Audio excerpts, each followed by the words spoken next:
Hello મિત્રો, કેમ છો તમે બધા? આઈ હોપ તમે બધા મજામાં હશો. તો આજની આપણી રેસીપી છે લંચ બોક્સ સ્પેશિયલ. આપણે નાસ્તો બનાવીશું, તેના માટેના ઇન્ગ્રીડિયન્ટ્સ જોઈ લઈએ. તો આપણે અહીંયા બાફેલા વટાણા, ગાજર, એક મોરું મરચું, પનીર અને ડુંગળી લીધેલી છે. ત્યારબાદ મેં અહીંયા પાલકને બાફી લીધેલી છે. 1 કપ રવો, કોથમરી, સ્વાદ અનુસાર મીઠું, કશ્મીરી મરચું અને ચાટ મસાલો લીધેલો છે. તો ચાલો રેસીપી સ્ટાર્ટ કરીએ. તો સૌપ્રથમ આપણે પાલક એડ કરશું. આ પાલકને 2 મિનિટ મેં ગરમ પાણીમાં ઉકાળી ત્યારબાદ મેં ઠંડા પાણીમાં એડ કરી દીધી હતી, જેનાથી કલર એકદમ સરસ આવે છે.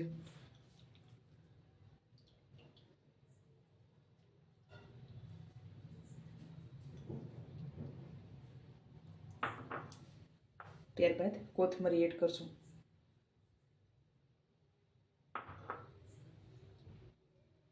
અને રવો.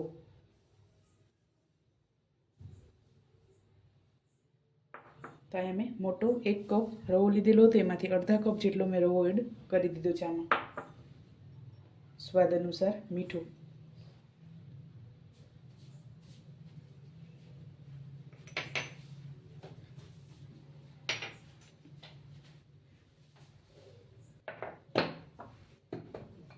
ખટાશ માટે દહીં એડ કરશું, નાની 1 ચમચી.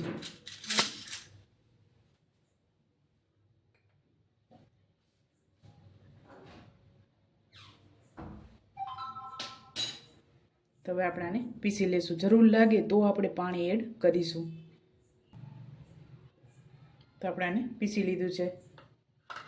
આ રીતે ગરમ પાણીમાં પાલકને બાફવાથી એકદમ સરસ આ રીતે ગ્રીન કલર આવે છે. નાના બાળકો પાલક અને વેજીટેબલ ન ખાતા હોય તો આપણે આ રીતે એને એડ કરી અને લંચ બોક્સમાં આપી શકીએ. કલરફુલ હોય તો તે બાળકો ખાઈ લે છે. તો આપણે હવે આને 15 થી 20 મિનિટ માટે રેસ્ટ આપીશું, જેથી રવો એકદમ સરસ પલળી જાય.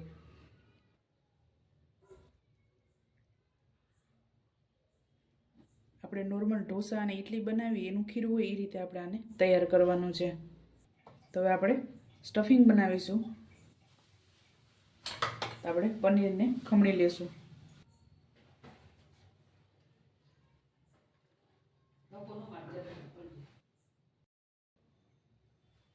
પનીર અને ગાજર બંને વસ્તુ આપણે ખમણી લેશું.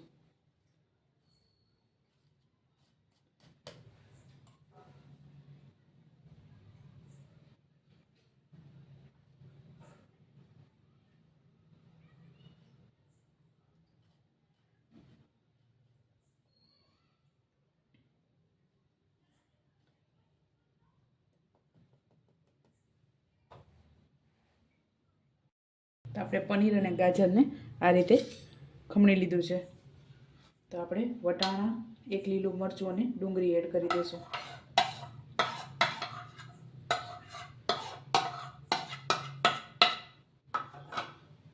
ત્યારબાદ કોથમરી,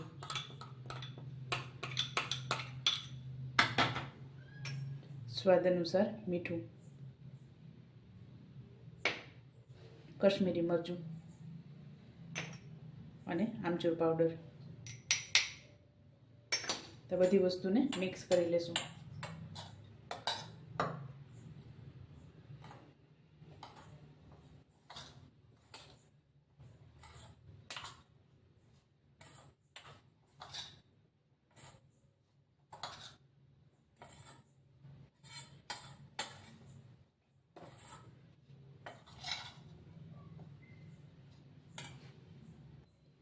તો આપણે મિક્સ થઈ ગયું છે.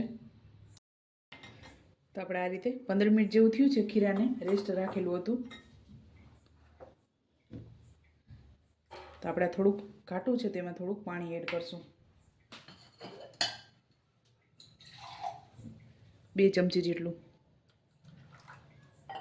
અને આને પીસતી વખતે પણ મેં 4 ચમચી જેટલું પાણી એડ કરેલું હતું.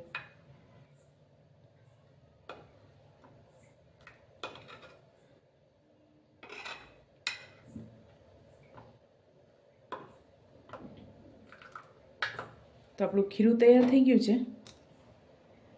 અને આપણે આ એક વઘાર્યું લીધું છે, એમાં તેલ એડ કરશું.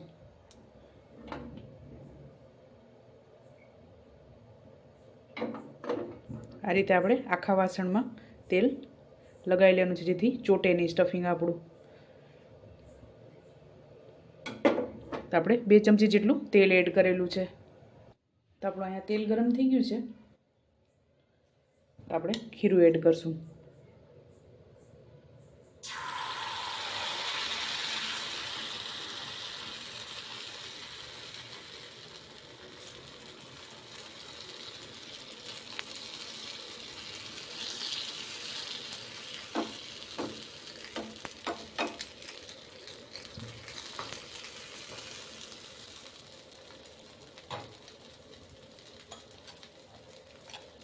ત્યારબાદ 1 ચમચી જેટલું સ્ટફિંગ એડ કરશું.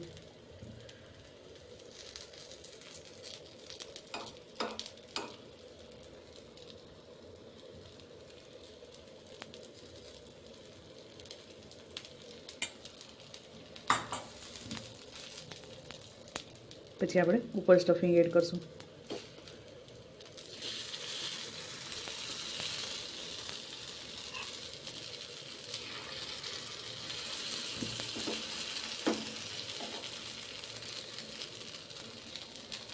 ગેસ આપણે મીડિયમ જ રાખવાનો છે.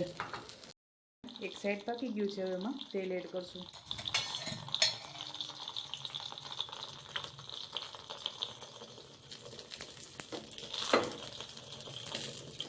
એકદમ સરસ ક્રિસ્પી તૈયાર થાય છે આ રીતે. ગેસને આપણે મીડિયમ જ રાખવાનો છે.